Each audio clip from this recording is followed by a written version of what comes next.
Good afternoon and welcome again to 11 Senior Center Cooking Demo.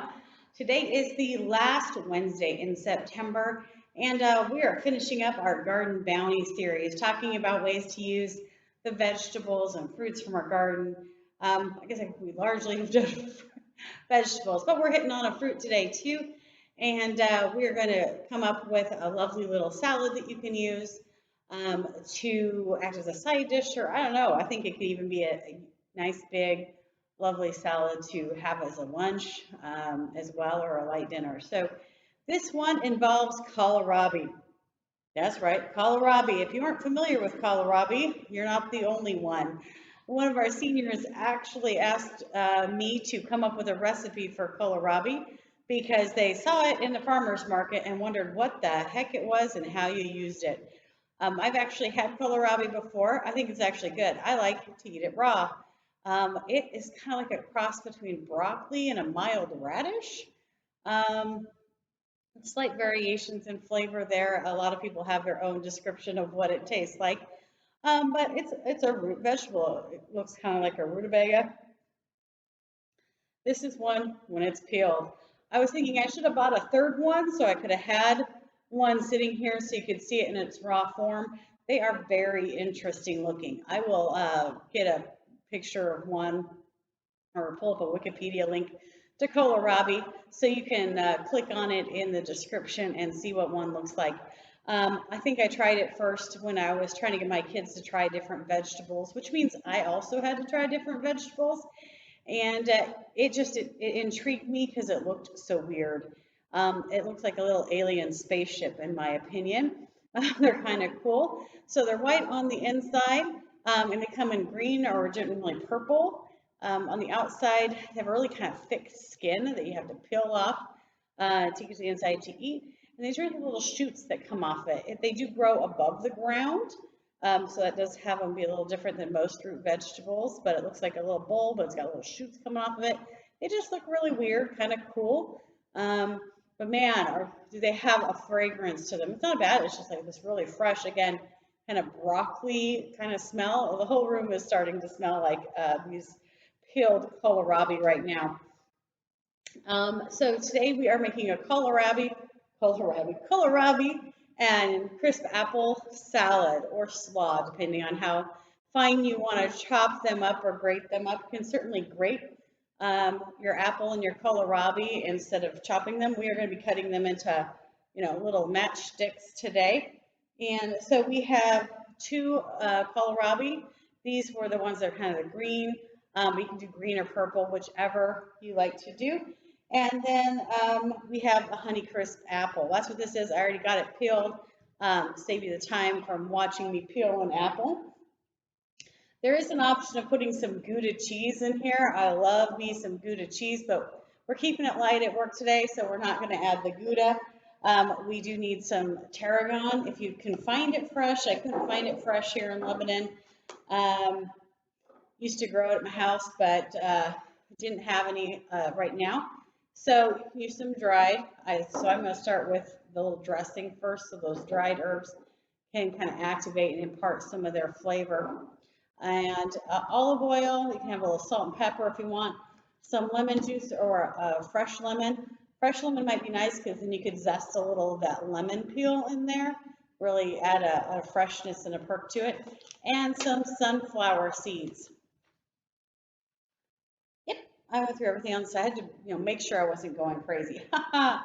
Well, it doesn't take far, right? All right, so in our bowl, I'm just making the light dressing here in the bowl. And once again, I am failing to measure. I know, big surprise if you've watched any of these. So about 2 tablespoons of some olive oil, and then about another 2 equal parts lemon juice. Gosh, I was hoping I had opened this thing, but maybe I haven't.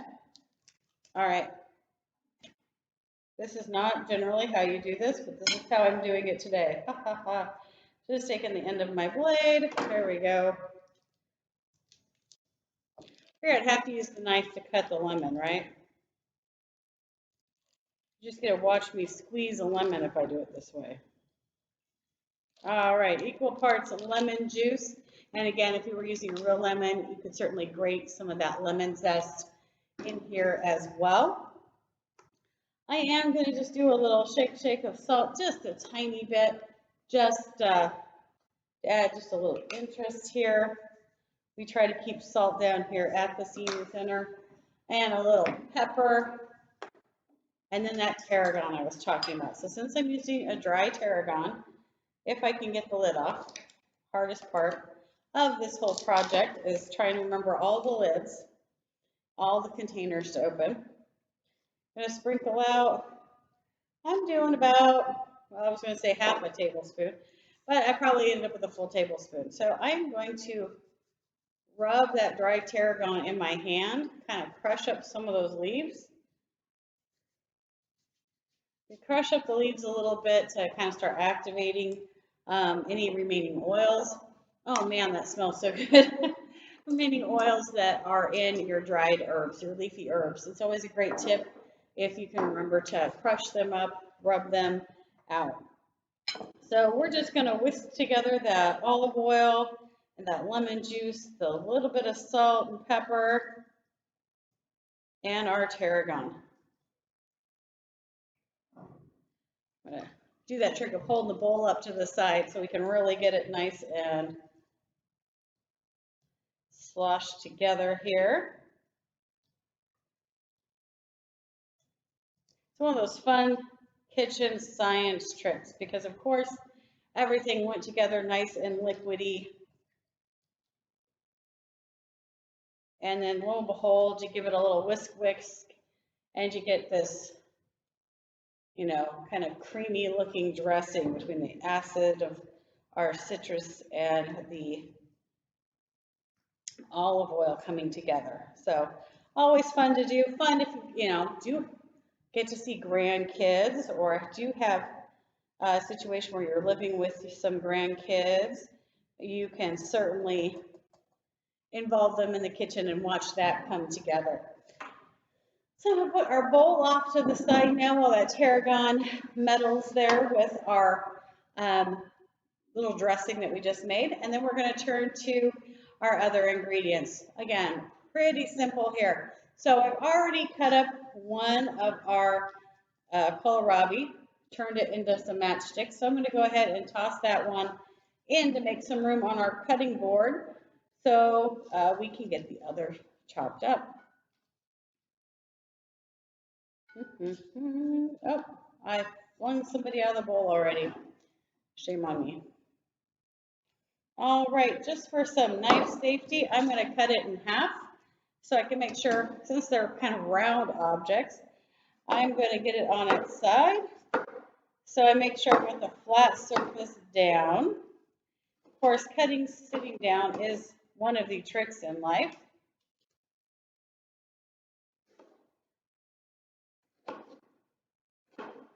You don't quite get the same leverage. And my excuse will be if I have any bits that are just too big or wobbly, I'll just have to eat those. That's what I'm claiming with those end pieces. All right, and then you just I stack a couple of slices up, and then I just come back the other direction with my knife. You just scoot it over with before I run out of cutting mat. And you just work on making those really small knife cuts there. I like to go back and just check to see if I had some stragglers that got missed, even them out, so they can join the merry band in the bowl.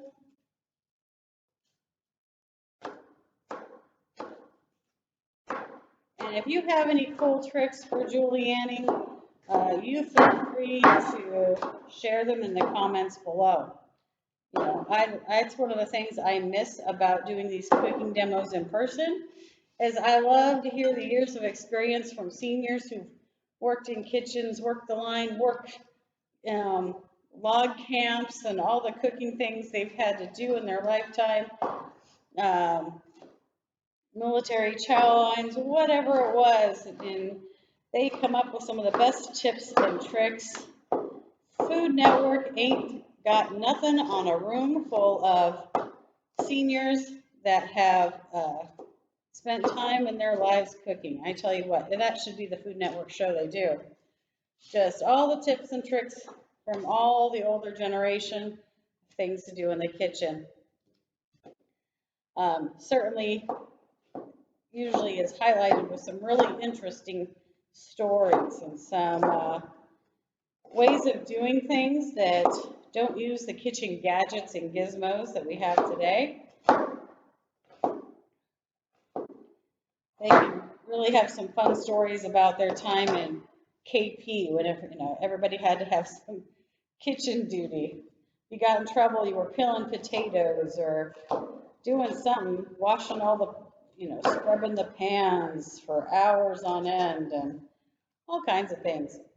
But they've got other good stories too, and definitely some information on seasonal growing and uses for vegetables and preservation techniques that kind of went for the wayside for a number of years. We've gone to a lot of processed, prepackaged foods, and a lot of our seniors still remember how to do things from scratch with nothing fancy. So, I wouldn't mind, we've had some natural disasters and some stay-at-home orders this year, and some of our seniors would be great to have around, and they can tell you what to do when you don't have electricity to use your microwave, or again, use all those fun kitchen gizmos that we all get used to using. All right, so we've got the kohlrabi turned into matchsticks. Ooh, I'm almost trying to go after my core here. All right, again, we're just going to kind of repeat that process of matchstick cutting with our apple as well. I should have got a bigger cutting board. Haha. Because this little one is trying to escape in 5 seconds. All right.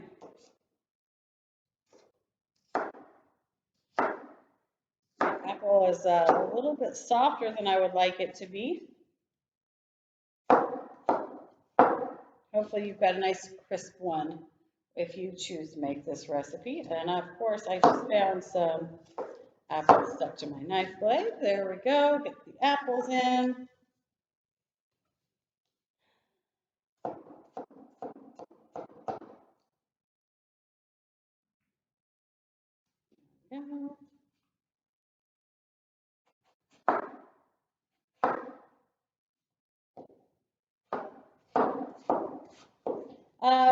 They do suggest that you use a Honeycrisp apple for this, but of course, whatever apples are in season. Apples are really coming on strong. It's fall time. It's a great time if you can get out and do some apple picking. There are some orchards around that'll still let you do some apple picking or fruit picking. And it's getting towards the end of season for a lot of fruit, but if you can do it, it's a nice little outing and excuse to be outside, get some fresh, crisp air. The weather will change soon enough where it won't be so much fun to be outside, so it's fun to take advantage while we can. Of course, if you're one of the lucky ones that's got an apple tree in your yard, by all means, you can give that a try. The sweet apple recommendation in this recipe, I think, is just to encourage a little bit of natural sweetness into the salad, so you don't have to add, feel like you have to add any sugars. But I mean, by all means, you can use a tart apple or a baking apple. Might have some nice texture there. But then maybe just add a little drizzle of honey or something if you want to balance out some of those flavors and get just that touch of sweetness. We have a lot of local honey around here too, so you can certainly buy local. And I've heard, a friend of mine once told me that if you use and eat local honey, it can help with your allergies. So if you are an allergy sufferer, get your hands on some local honey and use that, eat that on occasion to help keep your allergies at bay. Just trimming down the last couple of apple slices here because I had a couple that just seem bigger than they need to be. If all else fails, just chop them in half, right? Make them bite size. All right. All the kids are going in the pool. I heard a TV host say that once, and it's just kind of stuck. All right. So we've got our 2 kohlrabi and our apple in our salad. And now come the sunflower seeds. These are toasted sunflower seeds, but they're lightly salted. So you can certainly hunt down and find some no salted sunflower seeds or some lightly salted, or, you know, whatever is your boat. And it says to add about a couple, you know, there's a measurement, but add as many sunflower seeds as you like. Or if you don't like sunflower seeds, don't add them. Or maybe you like a different nut. I think this would work with a variety of different nuts. I think some chopped walnuts would be very nice. If you've got somebody with nut allergy, do no nuts, of course. So then you're just gonna, I got a pair of tongs, so you can get a couple of big spoons to toss your salad. I'm using, you know, tongs because I got them. And you just want to, you know, kind of gently work the salad together. I'm trying not to break up the matchsticks too much, but I am gently encouraging the dressing at the bottom of the bowl to coat our salad. Now, this is where if you had the fresh tarragon, I would have maybe saved it for the end instead of mixing it into the dressing.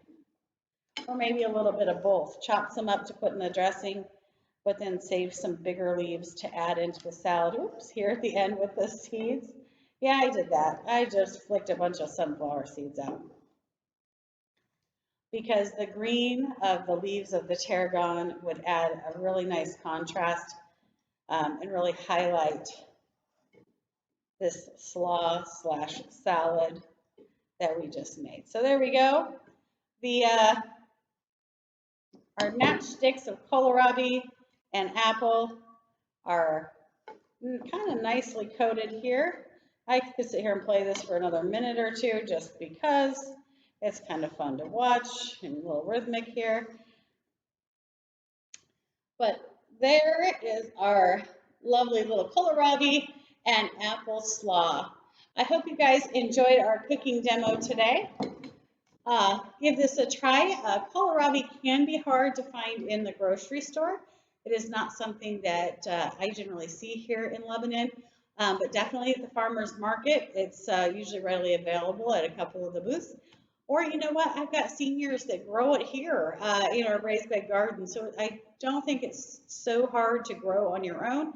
You can do it from seeds. I haven't seen starts around at the stores. A little late in the season to start this year, but certainly give it a shot next spring and next fall. Grow a new vegetable, be inspired by something new. I hope to hear from all of your explorations in kohlrabi when we're back together, hopefully by next year, and get to hear all your fun garden endeavors with kohlrabi and all the new recipe ideas or substitutions you're doing with this very interesting and tasty vegetable. And you guys have a great rest of your day. And again, I will put a link in the recipe description, in the video description, where you can go see what kohlrabi looks like and get some more information.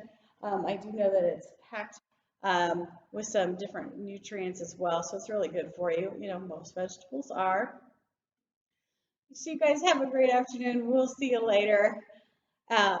I was going to tell you, so in October, our cooking demos are going to continue, and we are going to do one pot, one dish dinners, okay? There's, I guess some of them could be lunches as well. So crock pot, Instapot, one dish, one skillet or casserole dish, all those kind of ideas are up for grabs. If you've got one you want to share with me, shoot me an email, give us a call, or leave a comment.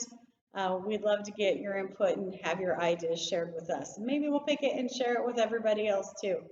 All right, now I'm done. You guys have a great rest of your day. Bye-bye.